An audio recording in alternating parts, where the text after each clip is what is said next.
नमस्कार, ये आकाशवाणी शिमला है। अब आप राजकुमारी चंदेल से प्रादेशिक समाचार सुनिए।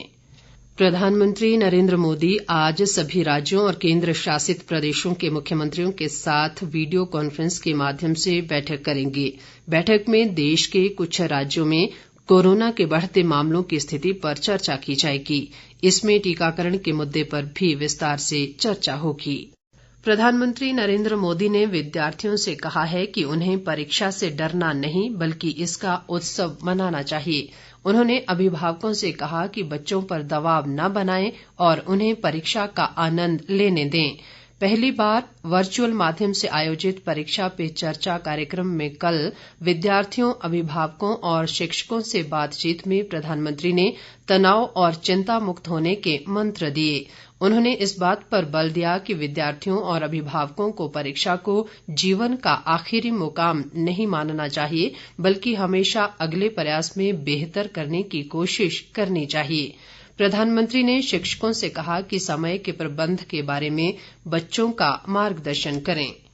प्रदेश में 4 नगर निगमों में कल हुए चुनाव के परिणाम देर रात घोषित कर दिए गए हैं। मंडी नगर निगम में भाजपा ने 15 वार्डों में से 11 पर विजय हासिल की है, जबकि कांग्रेस को 5 सीटें मिली हैं। धर्मशाला नगर निगम में 17 वार्डों में से भाजपा ने 8 पर कब्जा किया है, जबकि कांग्रेस को 5 सीटों पर जीत हासिल हुई है और 4 सीटें अन्यों के पाले में गई हैं।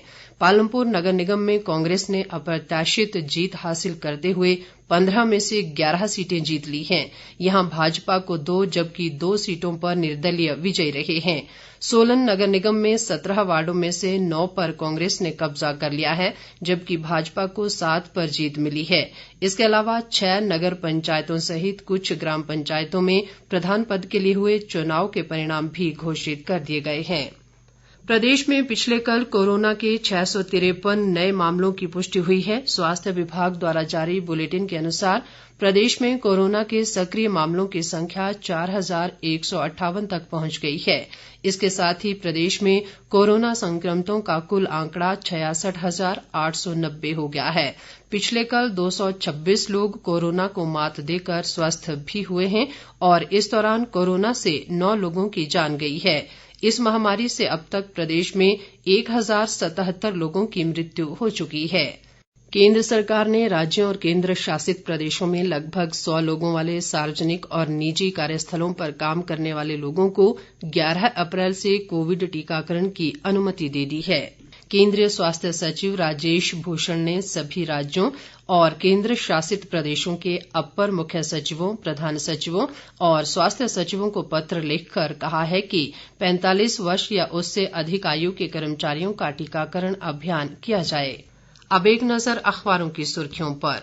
प्रदेश के 4 नगर निगमों के चुनाव परिणाम से जुड़ी खबरों को आज अधिकांश समाचार पत्रों ने प्रमुखता दी है। हिमाचल दस्तक की सुर्खी है, कांग्रेस ने रोका सीएम जयराम का विजय रथ। दैनिक जागरण का शीर्षक है, चुनावी सेमीफाइनल में कांग्रेस का हाथ ऊपर।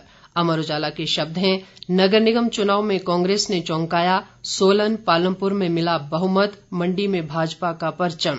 दैनिक भास्कर के मुताबिक निगम का मैच भाजपा और कांग्रेस में टाई। दिव्य हिमाचल ने लिखा है, भाजपा को सिर्फ मंडी में बहुमत, कांग्रेस ने जीता सोलन और पालमपुर का दुर्ग, धर्मशाला की बाजी निर्दलियों के हाथ। जबकि आपका फैसला का शीर्षक है, धर्मशाला में बीजेपी तो पालमपुर में कांग्रेस ने फहराया परचम।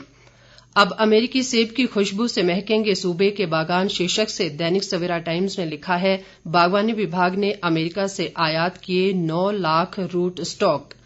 दैनिक भास्कर की खबर है, अप्रैल में 86 जगह दहके जंगल, बिलासपुर में सबसे ज्यादा 32, नाहन में 14 घटनाएं।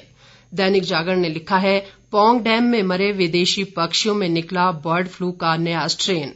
इसके साथ ही ये समाचार बुलेटिन समाप्त हुआ। नमस्कार।